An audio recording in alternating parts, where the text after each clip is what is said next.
നമസ്കാരം KSEB. ഇതെന്താ current ഇല്ലാത്തത്? മാഡം എവിടുന്നാ വിളിക്കുന്നത്? കൂരാച്ചുണ്ട് കേളോത്തുവയിൽ നിന്ന്. മാഡം ആ ഭാഗത്തെ ടച്ചിങ്സിന്റെ പണിയുണ്ട്, അതുകൊണ്ടാണ് കറണ്ട് ഇല്ലാത്തത് കേട്ടോ. ഏത് നമ്മൾ തൊട്ട് കൂട്ടുന്ന ടച്ചിങ്സോ? അയ്യോ അയ്യോ അയ്യോ അയ്യോ മാഡം, ആ ടച്ചിങ്സ് അല്ല, കറണ്ട് കമ്പിയിൽ തട്ടി നിൽക്കുന്ന മരക്കൊമ്പുകളൊക്കെ വെട്ടുന്നുണ്ട്, അതുകൊണ്ടാണ് അതിന്റെ പണി. അത് കഴിഞ്ഞാൽ വരണം. നിങ്ങൾ എന്റെ വീടിന് മുമ്പിലെ ടച്ചിങ്സ് എപ്പോഴാ വെട്ടി തരിക? നിങ്ങളെ വീട് കറക്റ്റ് ഏരിയ ഒന്ന് പറയാവോ? കണ്ണാടിപ്പാറ പള്ളീന്റെ അടുത്ത്. കണ്ണാടിപ്പാറ പള്ളിയുടെ അടുത്ത് ഏകദേശം 2 മണിയൊക്കെ കഴിയും കേട്ടോ. അല്ലോ, നിങ്ങളൊരു 11 മണിക്ക് മുമ്പായി വന്നിട്ട് എന്റെ ആ ടച്ചിങ്സ് ഒന്ന് വെട്ടി തന്നിട്ടുണ്ട്, എനിക്ക് കറി വെക്കായിരുന്നു. മാഡം ഈ കറി വെക്കലും നിങ്ങൾ ഈ ടച്ചിങ്സും തമ്മിൽ എന്താണ് ബന്ധം? അത് എന്റെ മുരിങ്ങേന്റെ കൊമ്പ് നിങ്ങളെ കമ്പിമേല തട്ടിക്കെടുക്കുന്നത്, അതൊന്ന് വെട്ടി തന്നിട്ടുണ്ട്. എനിക്ക് അത് ചക്കക്കുരുവിലിട്ട് കറിയും വെക്കായിരുന്നു, മുരിങ്ങേന്റെ ഇല ഉപ്പേരിയും വെക്കായിരുന്നു. മാഡം പരമാവധി വരാൻ പറയാം അവരോട്, ഉച്ചയ്ക്ക് പെട്ടെന്ന് വരാൻ പറയാം കേട്ടോ.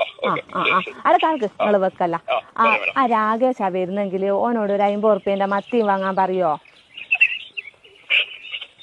ഓക്കെ മാഡം, പറയാം. ഓക്കെ, ശരി.